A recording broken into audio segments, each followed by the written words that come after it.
Hi friends, అందరూ బాగున్నారు కదా.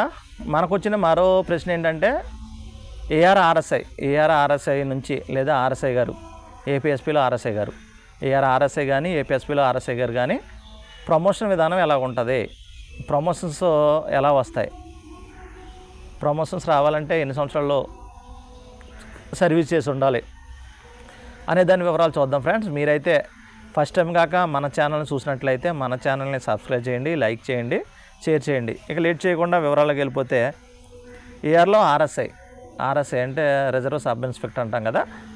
రిజర్వ్ సబ్ ఇన్స్పెక్టర్ ప్రమోషన్స్కి ఎలిజిబిలిటీస్ ఏంటి అనేది కాక మనం చూస్తే ఆర్ఎస్ఐ నుండి ఆర్ఐ అనమాట. ప్రమోషన్ అనేది ఆర్ఎస్ఐ నుంచి ఆర్ఐగా రిజర్వ్ ఇన్స్పెక్టర్గా ఓసీ అని అంటాం, లేకపోతే ఆఫీసర్ కమాండింగ్ అంటే చెప్పేసి అంటాం. ఏపీఎస్పీలో అయితే ఓసీ అని అంటాం అనమాట.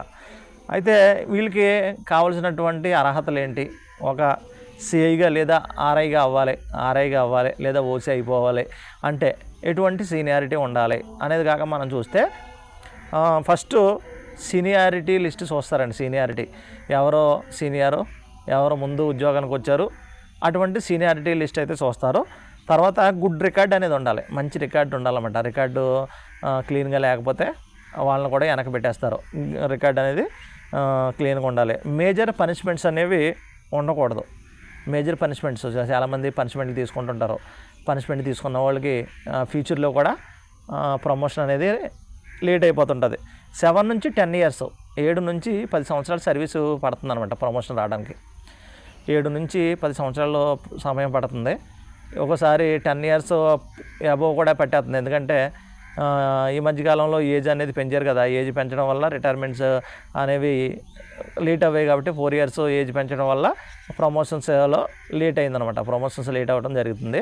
ఇలా లేట్ అయ్యేటప్పుడు ఏం చేస్తారంటే ప్రతి ఒక్కరికి గ్రేడ్ ఇంక్రిమెంట్స్ అనేవి ఇవ్వడం జరుగుతుంది. ఇక ప్రమోషన్ విధానంకి వస్తే ఈ ప్రమోషన్ విధానం ఏ ప్రమోషన్కైనా రోస్టర్ విధానం అనేది చూస్తారంట.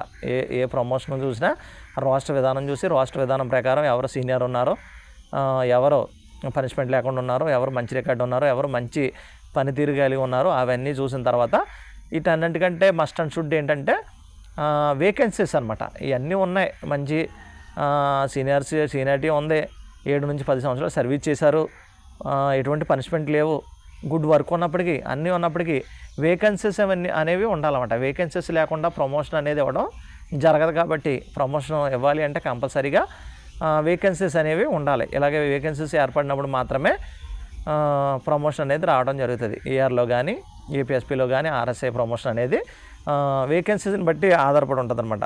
అదేవిధంగా రోస్టర్ విధానం కూడా చెప్పుకున్నాం, గ్రేడ్ కూడా మనం చెప్పుకున్నాం, వేకెన్సీస్ అవైలబిలిటీ కోసం గురించి కూడా మనం చెప్పుకున్నాం. అందుకని సర్వీస్ చేసేటప్పుడు చాలా జాగ్రత్తగా ఉద్యోగం చేయాలి. మనం ఏదైనా చిన్న తేడా వచ్చి ఎక్కడన్నా చిన్న మిస్టేక్ జరిగితే పనిష్మెంట్లు అనేవి రావడం జరుగుతుంది. ఈ విధంగా పనిష్మెంట్ వస్తే కంపల్సరీగా పనిష్మెంట్లు అనేది తీసుకుంటాం. పనిష్మెంట్ కాక వస్తే ప్రమోషన్ అనేది రాదు. వీళ్ళకు కూడా ప్రొబేషన్ అనేది ఉంటుంది. ఒకవేళ సివిల్ ఎస్ఐ గారైనా, ఎస్ఐ గారైనా, లేదా ఆర్ఎస్ఐ గారైనా, ఏఆర్లో ఆర్ఎస్ఐ అయినా, ఏపీఎస్పీలో ఆర్ఎస్ఐ అయినా ఒకవేళ ప్రమోషన్ తీసుకుంటే ఆ ప్రమోషన్లో కూడా ప్రొబేషన్ అనేది ఉంటుంది. ప్రతి ప్రమోషన్కి ప్రొబేషన్ అనేది ఉంటుంది. ప్రొబేషన్ కంప్లీట్ చేసుకోవాలి. ఆ ప్రొబేషన్లో కూడా మళ్ళీ ఏదైనా పనిష్మెంట్లు అటువంటివి ఉంటే మాత్రం అబ్సెంటేజ్ అటువంటి ఉంటే ప్రొబేషన్ అనేది ఎక్స్టెన్షన్ అయిపోతుంటుంది. కాబట్టి ఎప్పుడైనా ఒక ప్రమోషన్ రావాలంటే మంచి రికార్డు ఉండాలి. ఎటువంటి పనిష్మెంట్లు ఉండకూడదు, మంచి పెర్ఫార్మెన్స్ అనేది ఉండాలి. అదేవిధంగా ఇవన్నీ ఉన్నప్పటికీ వేకెన్సీస్ అనేవి ఉండాలి. ఎప్పుడైతే వేకెన్సీస్ ఉంటాయో ఆ వేకెన్సీస్ని బట్టి ప్రమోషన్స్ అనేవి తీయడం జరుగుతుంది. ఈ విధంగా ఆర్ఎస్ఐ ప్రమోషన్స్ అనేది ఉంటుంది. ఎవరైతే సీనియర్స్ ఉంటారో ఆ సీనియర్స్ని బట్టి. ఇక్కడ ప్రమోషన్స్ కూడా ఎలా ఉంటుందంటే చాలామంది ర్యాంకర్స్ కూడా ఉంటారు. ర్యాంకర్స్ కూడా మీకంటే ముందు వాళ్ళు వచ్చారు, ఇంకో సీనియారిటీలో వాళ్ళు ముందు ఉంటారు కాబట్టి ప్రమోషన్ వాళ్ళకి వస్తుంది. లేదు మీరు ముందు లిస్టులో మీరు పేరు ముందుంటే మీకు వస్తుంది. డైరెక్ట్గా వచ్చిన ఆర్ఎస్ఐ గారైనా, అదేవిధంగా ర్యాంకర్స్ ద్వారా వచ్చిన వాళ్ళైనా, మరి సిఐ గారు కానీ ఆర్ఐ గారు కానీ అవ్వాలని అనుకున్నప్పుడు కంపల్సరీగా సీనియారిటీని పరిగణలోకి తీసుకుంటారు. కొంతమంది సీనియారిటీ ఉన్నా ఒకసారి వెనకబడుతుంటారు. ఇప్పుడు వాళ్ళ యొక్క రికార్డు క్లీన్గా లేనప్పుడు, పనిష్మెంట్ తీసుకున్నప్పుడు మనకంటే వెనకాల ఉన్నటువంటి వాళ్ళు కూడా ప్రమోషన్ వేసుకుని ముందు వెళ్ళిపోవడం జరుగుతుంది. ఈ విధంగా ఒకవేళ అనుకున్న పీరియడ్కి ఈ 7 నుంచి 10 ఇయర్స్లో గాక ప్రమోషన్ తగలకపోతే ఖచ్చితంగా గ్రేడ్ ఇంక్రిమెంట్ అనేది ఇవ్వడం జరుగుతుంది. ఈ విధంగా ఏఆర్లో ఆర్ఎస్ఐ గారు కానీ ఏపీఎస్పీలో ఆర్ఎస్ఐ గారు కానీ ప్రమోషన్ అనేది ఉండడం జరుగుతుంది. Thank you for watching. ఇంకా ఏదైనా డౌట్ ఉంటే మాత్రం నాకైతే కామెంట్ చేయండి. Thank you.